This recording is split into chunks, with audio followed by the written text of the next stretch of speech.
Guys, magtatanim tayo ng bonggambilya. So, ito yung pinutol natin sa labas. Tingnan natin kung ito'y tutubo.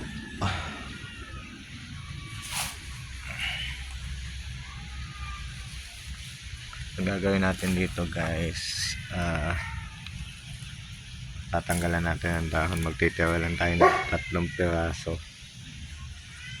Tapos itutusok natin. Ayan, guys.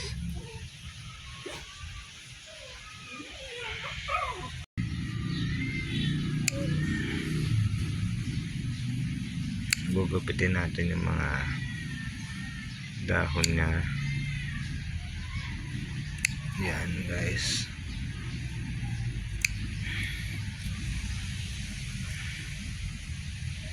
Ingat lang kasi malaki ang tinik na yan.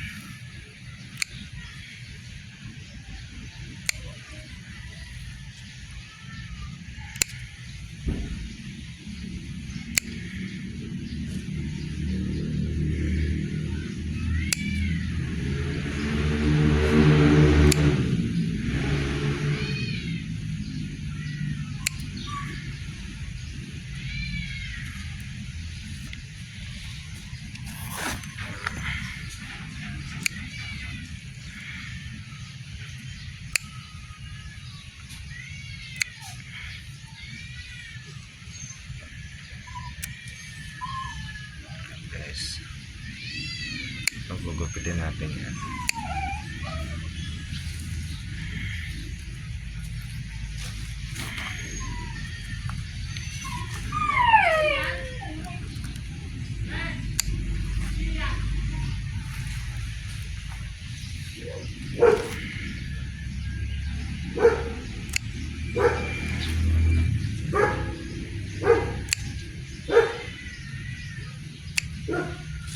Ayan guys.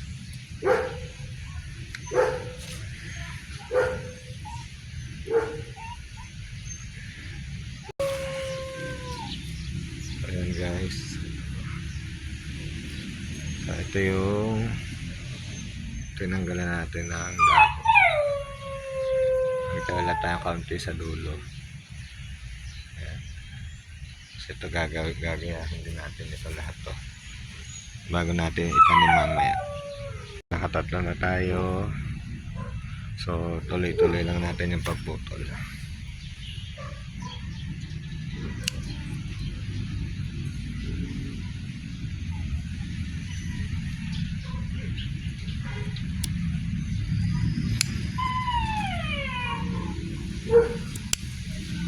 Dahan-dahan lang para hindi masugat yung puno na. Sa hatiin natin ng 6 inches. So mga ganyan. Tapos ibabaon natin siya. So magputol muna tayo guys.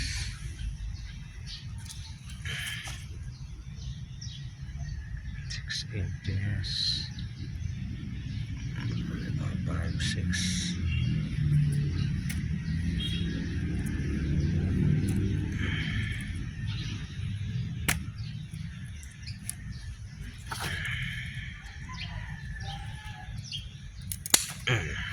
So yan. So ganito guys yan. So itutusok natin siya dito.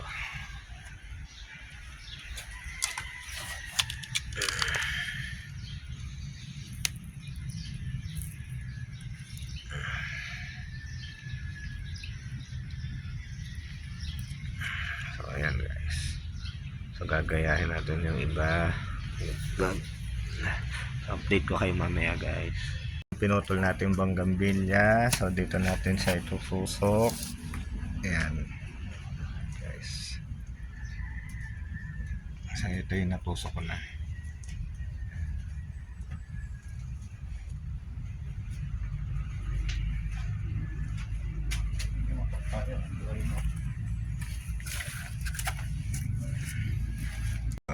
Ito na siya guys. Ayan o.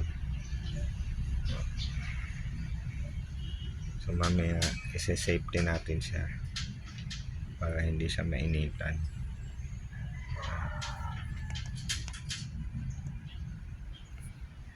So tama lang yung putol, 6 inches. Sunod ka ng dahon. Ayan. Ito guys sa ating pong gambilya. So ayan, stay natin sa dam. Okay. So hintayin na natin guys. Petunia, binabad na natin sa tubig. Ayan.